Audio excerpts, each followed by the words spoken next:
Hello നമസ്കാരം, രഞ്ജിത്ത്. ഇന്നൊരു business ഓപ്പർച്യൂണിറ്റിയെ കുറിച്ചാണ്. നമ്മളുടെ ചുറ്റുപാടിൽ നിന്ന് തന്നെ കണ്ടെത്താവുന്ന ഒരു ബിസിനസ് ഓപ്പർച്യൂണിറ്റി, ഒരു വലിയ പ്രശ്നം കൂടിയായി മാറിക്കൊണ്ടിരിക്കുന്ന ഒരു വലിയ വിപത്തിൽ നിന്ന് നമ്മളെല്ലാം രക്ഷിക്കാൻ സാധിക്കുന്ന ഒരു ബിസിനസ് ഓപ്പർച്യൂണിറ്റി കൂടിയാണ്. ഇന്നത്തെ ഈ വീഡിയോയിൽ നമ്മൾ ഡിസ്കസ് ചെയ്യാൻ പോകുന്നത് വേസ്റ്റ് മാനേജ്മെന്റ് എന്ന് പറയുന്ന സെഗ്മെന്റിനകത്ത് ഉള്ള ബിസിനസ് ഓപ്പർച്യൂണിറ്റി സെഗ്മെന്റുകളാണ്. ഏതൊക്കെ ഭാഗങ്ങളിലാണ് നിങ്ങൾക്ക് ബിസിനസ് ചെയ്യാൻ പറ്റുക എന്നുള്ളത് നിങ്ങൾക്ക് തന്നെ അനലൈസ് ചെയ്യുന്നതിന് വേണ്ടിയുള്ള ഒരു വീഡിയോ ആണ്. ഏറ്റവും ആദ്യത്തെ സെഗ്മെന്റ് എന്ന് പറയുന്നത് waste collection and disposal services ആണ്. ഏറ്റവും വളരെ ഈസി ആയിട്ട് ചെയ്യാൻ പറ്റുന്ന ഒരു കാര്യമാണ്. നമുക്ക് വീടുകളിലും വ്യവസായ സ്ഥാപനങ്ങളിലുമെല്ലാം ആവശ്യത്തിൽ കൂടുതൽ വേസ്റ്റ് ഉണ്ടായിക്കൊണ്ടേയിരിക്കുന്നുണ്ട്. ഓരോ നിമിഷവും ഉണ്ടായിക്കൊണ്ടിരിക്കുകയാണ്. പലപ്പോഴും അത് അവിടെ തന്നെ സംസ്കരിക്കാനുള്ള മാർഗ്ഗങ്ങളില്ല എന്നുള്ളത് നമുക്കറിയാം. അപ്പോൾ അതുകൊണ്ട് തന്നെ അവിടെ നിന്ന് അത് കളക്ട് ചെയ്ത് കൃത്യമായി കൊണ്ടുപോയി അത് സംസ്കരിച്ചെടുക്കുക എന്ന് പറയുന്ന ഒരു പരിപാടി, അത് വലിയ ഒരു സംഭവം തന്നെയാണ്.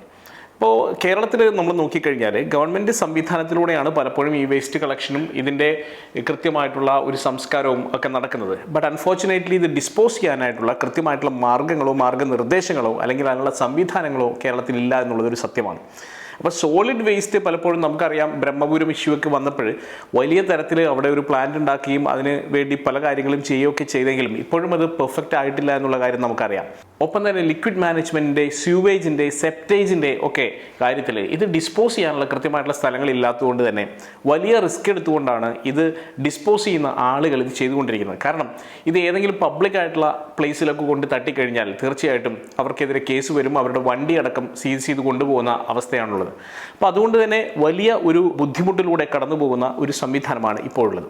എന്നാൽ ഇതിനു വേണ്ട ടെക്നോളജികളൊക്കെ വിദേശ രാജ്യങ്ങളിൽ നിന്ന് പലരും ഇവിടെ ഇൻട്രൊഡ്യൂസ് ചെയ്തിട്ടുണ്ട്.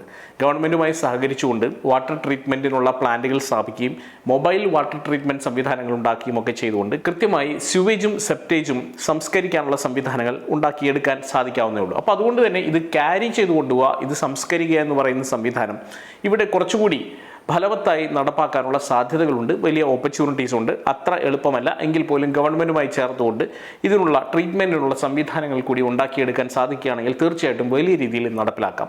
ഇനിയിപ്പോൾ അല്ലെങ്കിൽ തന്നെ പ്രൈവറ്റ് ആയിട്ടുള്ള രീതിയിൽ തന്നെ നടപ്പിലാക്കിയെടുക്കാൻ പറ്റും. അങ്ങനെ വരുന്ന സമയത്ത് ഇതിൻ്റെ എക്സ്ട്രാ വരുന്ന ഈ സ്ലഡ്ജോ അല്ലെങ്കിൽ ഈ സ്ലറിയൊക്കെ ആക്ച്വലി അതിനെ വേറൊരു ഉൽപ്പന്നമാക്കി മാറ്റാൻ സാധിക്കുകയാണെങ്കിൽ പലപ്പോഴും ബ്രിക്കുകളായിട്ടും മാറ്റുകളായിട്ടും അതുപോലെ തന്നെ ഷീറ്റുകളായിട്ടും ഒക്കെ മാറ്റാൻ സാധിക്കുന്ന തരത്തിലേക്ക് ഉള്ള ഒരുപാട് ടെക്നോളജികൾ ഓൾറെഡി വികസിപ്പിച്ചെടുത്തിട്ടുണ്ട്. അപ്പോൾ അത്തരത്തിലുള്ള സംവിധാനങ്ങളിലേക്ക് കൊണ്ടുവരാൻ സാധിക്കുകയാണെങ്കിൽ അതും വലിയൊരു ഓപ്പർച്യൂണിറ്റി തന്നെയാണ്. ഇതിൻ്റെ ഒപ്പം തന്നെ ഓർഗാനിക് വേസ്റ്റ് കളക്ഷൻ ഉണ്ട്. ഇപ്പോൾ സോളിഡ് ആയിട്ടുള്ള ഓർഗാനിക് വേസ്റ്റ് കളക്ഷൻ ഉണ്ട്. ഇത് കൃത്യമായിട്ട് നമുക്ക് വളമാക്കി മാറ്റാനുള്ള ഒരുപാട് ടെക്നോളജി ഇന്ന് അവൈലബിൾ ആണ്.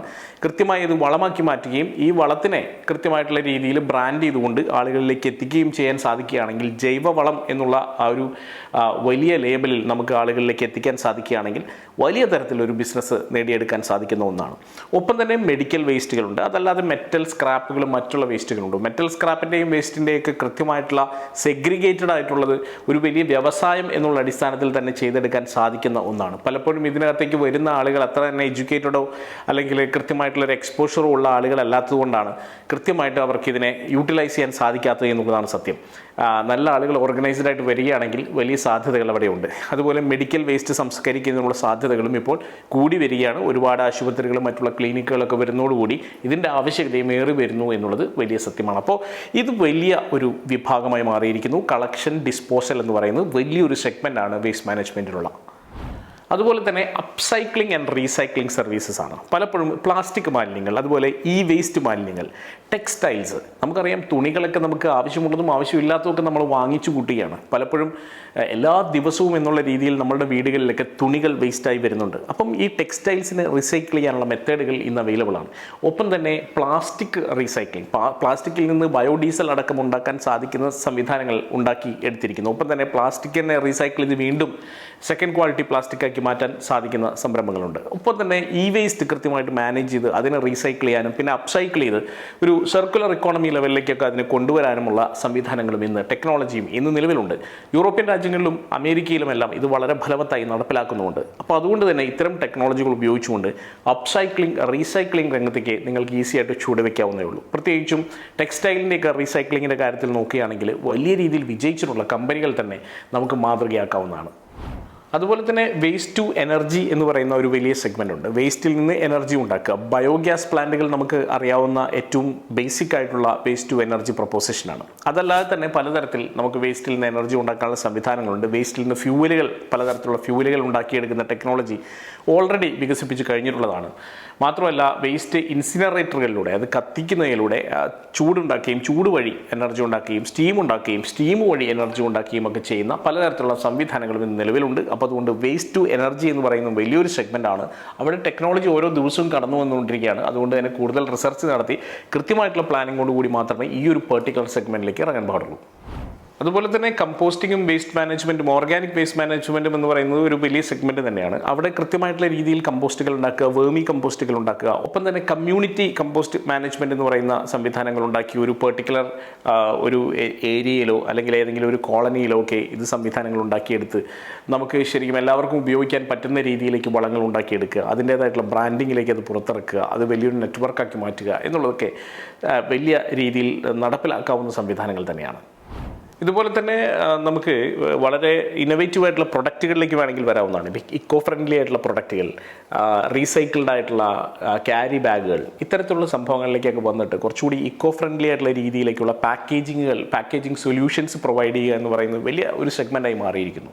അപ്പോൾ കൂടുതൽ വേസ്റ്റ് വരാതിരിക്കുന്നതിന് വേണ്ടി ഓൾറെഡി വേസ്റ്റുകളിൽ നിന്ന് റീസൈക്കിൾ ചെയ്ത മെറ്റീരിയൽസ് ഉപയോഗിച്ചുകൊണ്ട് ഡീഗ്രേഡബിൾ ആയിട്ടുള്ള വസ്തുക്കൾ ഉപയോഗിച്ചുകൊണ്ട് ഡീഗ്രേഡ് ചെയ്ത് പോകുന്ന ഇത്തരത്തിലുള്ള ബാഗുകളുടെ നിർമ്മാണം വലിയ സാധ്യതയാണ്. കാരണം ഉടനെ തന്നെ അതിൻ്റെയൊക്കെ റൂളുകൾ വന്നു തുടങ്ങും. കാരണം ഒരുപാട് വിദേശ രാജ്യങ്ങളിലൊക്കെ പ്ലാസ്റ്റിക് അലൗഡല്ല, ബയോഡീഗ്രേഡബിൾ ആയിട്ടുള്ള വസ്തുക്കൾ ഉപയോഗിച്ചിട്ട് മാത്രമാണ് ഇത്തരത്തിലുള്ള പാക്കേജിങ് പൂർണ്ണമായും സാധ്യമാവുന്നത്. അതിലേക്ക് കംപ്ലീറ്റ്ലി വരും എന്നുള്ള കാര്യത്തിൽ ഒരു സംശയവും വേണ്ട. അതുപോലെ തന്നെ അടുത്തൊരു ലെവലിലേക്ക് നമ്മൾ ടെക്നോളജിയുമായി ബന്ധപ്പെട്ട് ചിന്തിക്കുകയാണെങ്കിൽ IoT പോലുള്ള സംവിധാനങ്ങൾ, ഇൻ്റർനെറ്റ് ഓഫ് തിങ്സ്, അതുപോലെ സെൻസറുകൾ, മെഷീൻ ലേണിംഗ്, ആർട്ടിഫിഷ്യൽ ഇൻ്റലിജൻസ് ഒക്കെ ഉപയോഗിച്ചുകൊണ്ട് വേസ്റ്റ് മാനേജ്മെൻറ്റും അതിൻ്റെ ഒരു ട്രാക്കിങ്ങും ഉണ്ടാക്കിയെടുക്കുക, അതിനെ ബന്ധിപ്പിച്ചിട്ടുള്ള ആപ്പുകൾ ഉണ്ടാക്കിയെടുക്കുക, ചവറ്റ് കൂനകൾ അത് വേസ്റ്റ് ബാസ്ക്കറ്റുകൾ കൃത്യമായിട്ട് ഇൻസ്റ്റോൾ ചെയ്യുകയും അതിനെ കൃത്യമായിട്ട് മോണിറ്റർ ചെയ്യുകയും ചെയ്യുന്ന സംവിധാനങ്ങൾ ഉണ്ടാക്കിയെടുക്കുക. കാരണം എത്ര അത് ഫില്ലായി എന്നുള്ളത് പോലും കൃത്യമായിട്ട് മെസ്സേജുകൾ വരുന്ന തരത്തിലേക്ക് ഇതിൻ്റെ ഒരു നെറ്റ്വർക്കൊക്കെ ഉണ്ടാക്കിയെടുക്കാൻ ഒരു ബുദ്ധിമുട്ടുമില്ല എന്നുള്ളതാണ് സത്യം. അപ്പോൾ ഇത്തരത്തിലുള്ള സംവിധാനങ്ങൾ ഉണ്ടാക്കിയെടുത്തുകൊണ്ട് ഗവൺമെൻറ് തലത്തിൽ തന്നെ വലിയ മാറ്റങ്ങൾ കൊണ്ടുവരാൻ സാധിക്കുകയാണെങ്കിൽ തീർച്ചയായിട്ടും ഒരു വലിയ വിപത്ത് നമ്മളെ കാർന്നു തിന്നാൻ വേണ്ടി ഒരു ഡെമോക്രസിൻ്റെ വാള് പോലെ നമുക്ക് തലയിൽ തൂങ്ങിക്കിടക്കുന്ന ഒരു വലിയ വിപത്ത് നമുക്ക് ഒഴിവാക്കി എടുക്കാൻ സാധിക്കുമെന്നുള്ളതാണ്.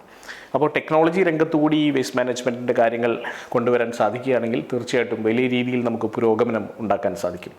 പലപ്പോഴും മറ്റുള്ള രാജ്യങ്ങളിലൊക്കെ പോകുമ്പോഴാണ് നമ്മളുടെ വേസ്റ്റ് മാനേജ്മെൻറ്റ് എത്ര പൂറാണ് എന്ന് നമുക്ക് മനസ്സിലാവുക. കാരണം നമ്മൾ റോഡിലൂടെയും നമ്മളുടെ നാട്ടിലൂടെയൊക്കെ നടക്കുമ്പോഴും നമ്മുടെ ചുറ്റും കാണുന്ന ഏറ്റവും മനോഹരമായിട്ടുള്ള പ്രദേശങ്ങൾ പോലും മലീമസമായി കിടക്കുന്ന കാണുമ്പോൾ നമുക്ക് വലിയ വേദന ഉണ്ടാവും എന്നുള്ളതാണ് സത്യം. പലപ്പോഴും നമ്മുടെ നാടിൻ്റെ അത്ര ഭംഗിയുള്ള നാടുകളൊക്കെ വളരെ കുറവാണ്.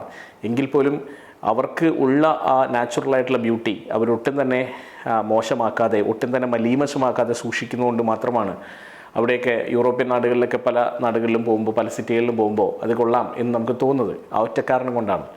അപ്പോൾ നമ്മളുടെ നാടും അത്രയും നല്ല രീതിയിൽ നമുക്ക് കീപ്പ് ചെയ്യാൻ സാധിക്കുകയാണെങ്കിൽ ഒരുപക്ഷെ ലോകത്തിൻ്റെ തന്നെ ഒരു ഫോക്കൽ പോയിൻ്റായി നമ്മുടെ നാടിനെ മാറ്റാൻ അധികം സമയമൊന്നും വേണ്ട. തീർച്ചയായിട്ടും നമ്മൾ ഓരോരുത്തരും തന്നെ വിചാരിക്കുക എന്നുള്ളത് തന്നെയാണ് ഇതിൻ്റെ ഏറ്റവും വലിയ പ്രതിവിധി. മാത്രമല്ല ഇത്തരത്തിലുള്ള ബിസിനസ് സംരംഭങ്ങളിലൂടെ കുറച്ചുകൂടി ഒരു സോഷ്യൽ ഓൺട്രപ്രണർഷിപ്പിലേക്ക് ഫോക്കസ് ചെയ്തുകൊണ്ട് നാടിനെയും നാട്ടാരെയും കൂടി മനസ്സിൽ കണ്ടുകൊണ്ട് വലിയ രീതിയിലൊരു ബിസിനസ് വളർത്തിയെടുക്കാൻ സാധിക്കുകയാണെങ്കിൽ തീർച്ചയായിട്ടും അതെല്ലാവർക്കും ഗുണകരമായിരിക്കുകയും ചെയ്യും. All the best.